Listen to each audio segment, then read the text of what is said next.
Warning, this video may contain spoilers for late parts in the game. If you plan on playing this at some point, turn back now. You have been warned.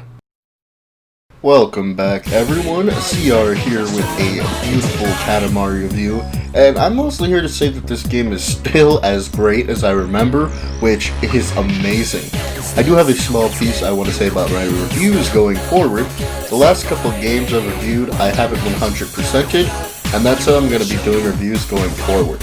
Especially for games that are more than 15 or so hours, because it's getting to be a bit much to 100%. Because if I'm being honest, I'm not that great at a lot of games, and it ends up taking a lot out of me.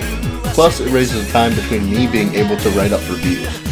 Every so often, I might 100% if I feel like it, but don't look forward to it happening all that often. Now, let's get to the basics.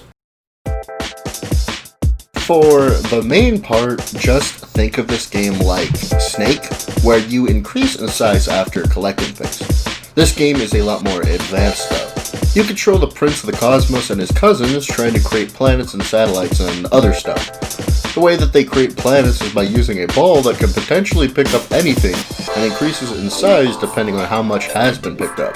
The King of the Cosmos usually wants specific things for each planet, which usually increases the challenge as you are graded for each. Size and how many of the specific thing that was asked was picked up is how you get graded. Out of 100, though you can receive 120 for going above and beyond.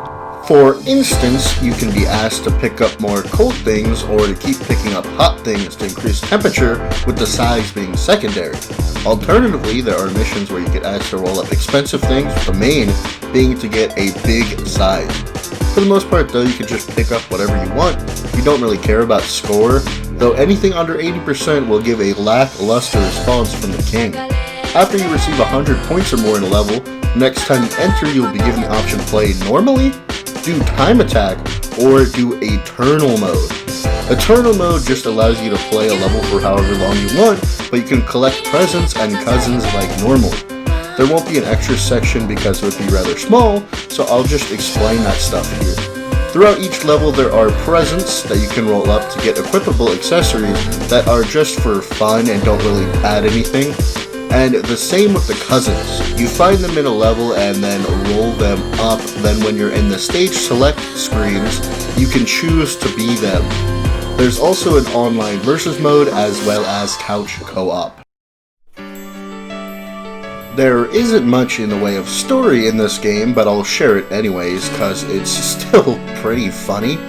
Basically, the King of the Cosmos is playing tennis with the Queen and accidentally whiffs a hit that rips a giant hole into the fabric of the universe, which turns into a black hole that sucks up all the planets and pretty much everything except Earth, somehow. The king then forces his son, the prince, to fix his ginormous mistake. After creating planets and stars from pieces of the Earth, the prince then rolls up everything in the galaxy to close up the black hole, which, if I'm correct, kind of defeats the purpose of doing everything because the universe would be destroyed, but still I digress. Everyone on Earth celebrates the fact that their impending doom has been quelled, and the king, queen, and prince have some food, before off into space you see a star hit a piece off the ball used to fill the black hole. Pretty much everything in this game is a pro. The soundtrack, though small, is absolutely fantastic and reminds me a bit of Tatsuhiro Yamashita with an extra little kick. The gameplay is fun and is really smooth, especially with each level's progression from being only small enough to pick stuff up in a room to eventually consuming the cosmos. There's great replayability for each level with finding extras and actually impressing the King of the Cosmos with a score of 100 or more. The stylization of the game is incredible and insane at the same time as well. Cutesy, but when rolling people up they scream in horror as your intentions are usually to make a planet out of them or otherwise. My only con is the camera. At times being a bit wonky, and you don't have any way to really control it. I opted to use the quick churn in these situations, but it doesn't always fix the problem. I do have a small gripe as well though.